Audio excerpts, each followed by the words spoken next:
The Return of the Indian by Lynne Reid Banks, Chapter 8, The Operation. "You're brilliant," breathed Patrick as Omri delicately picked up the tiny object. With his free hand, he overturned one of the boxes in which the plastic figures had been stored, spread Kleenex on it, and set the bag in the middle. Matron bustled over with a swish of the starched apron. She started a little at the sight of the battered old bag, but not half as much as she did when she opened it. She fairly reeled back. "Are you seriously suggesting that I pull bullets out of a man's back with this antiquated collection of museum pieces?" she almost shrieked. "Are they so different from what you use today?" asked Omri desperately. Matron gingerly plucked a tiny hypodermic syringe from the bag and held it up like a dead rat between finger and thumb. "Look at it! Just look, I ask you!" "Matron," said Omri earnestly, "you don't seem to understand. That's all there is. It's the best we can manage. If you can't do it, he'll die. Our friend, please, all we ask is that you try." Matron gave Omri an enigmatic look. Then she took hold of Tommy's bag and briskly emptied it on the padded table. All sorts of microscopic things came out. The boys could just make out the rolls of bandages, dressings, dark bottles, and instruments packed in flat cases. She examined these very minutely and then straightened up and said, "Of course, this is some kind of nightmare, but even in nightmares it is my policy to do my best." Omri and Patrick clutched each other. "You mean you'll do it?" "If you can provide me with an operating table, a bright light, and some disinfectant and a strong cup of tea." Omri could and did provide all those things. By this time it was 1 o'clock in the morning, and the whole household was fast asleep, but he tiptoed downstairs and fetched disinfectant, cotton, some clean handkerchiefs, and an electric kettle full of boiling water.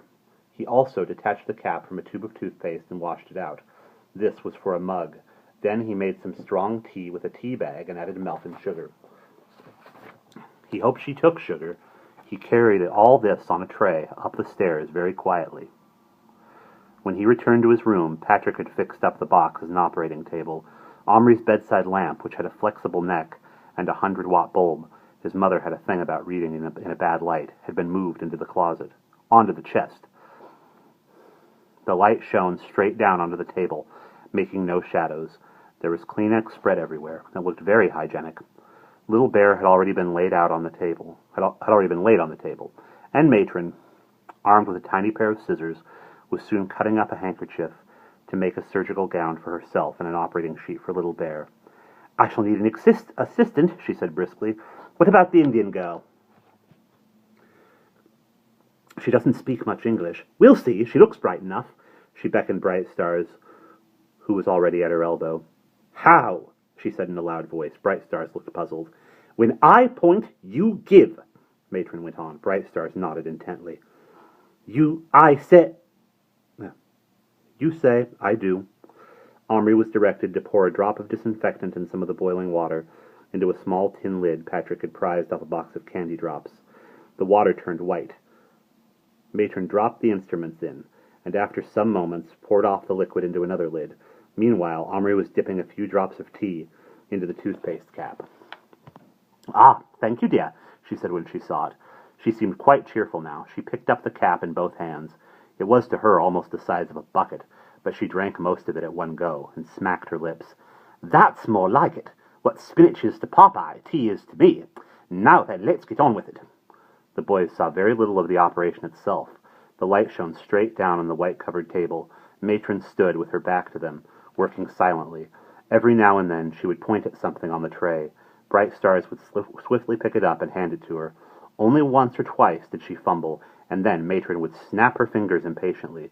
For a long time there was not a sound except the occasional stamp of the pony's feet or the clink of metal. Then Matron said, "I do believe we're in luck."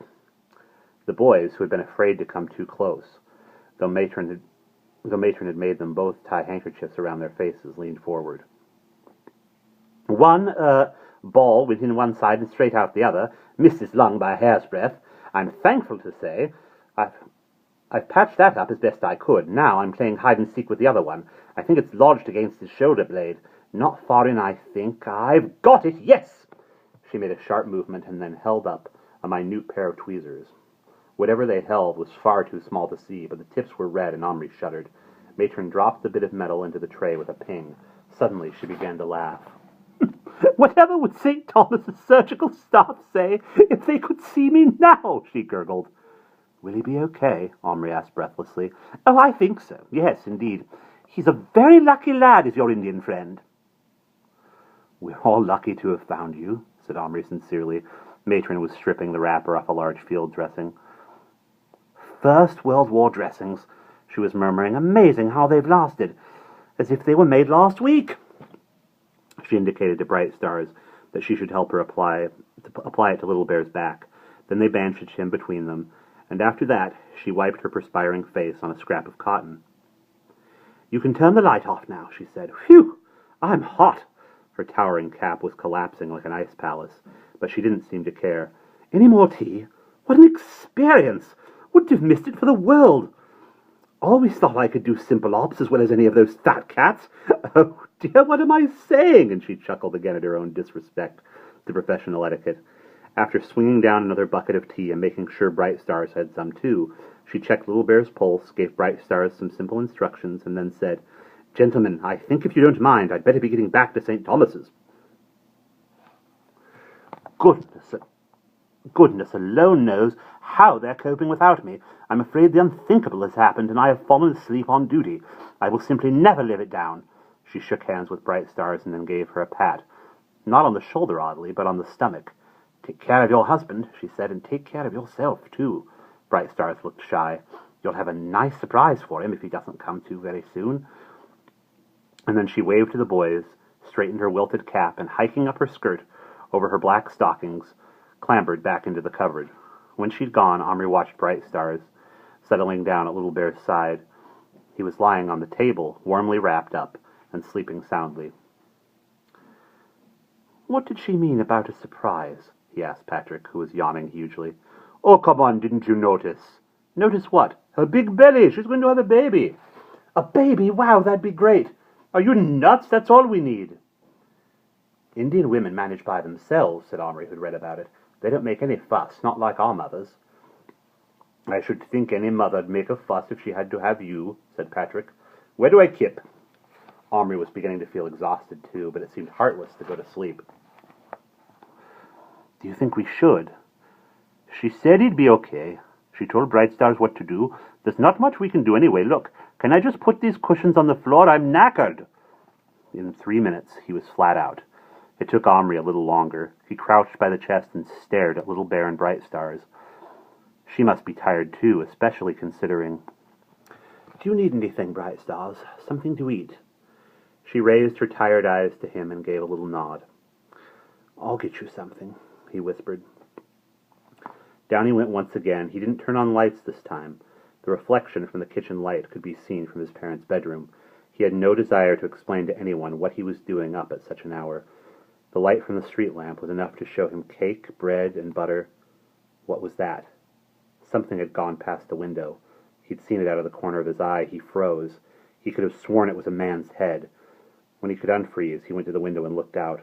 All he could see was Kitsa sitting on the sill, which would have settled the matter except for one thing. Her head was up. Her ears were pricked. And not at Omri, but in the other direction.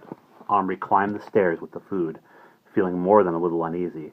It seemed to him on reflection that the head he had seen had shone in the street lamp as if it had no hair. And that is the end of Chapter 8.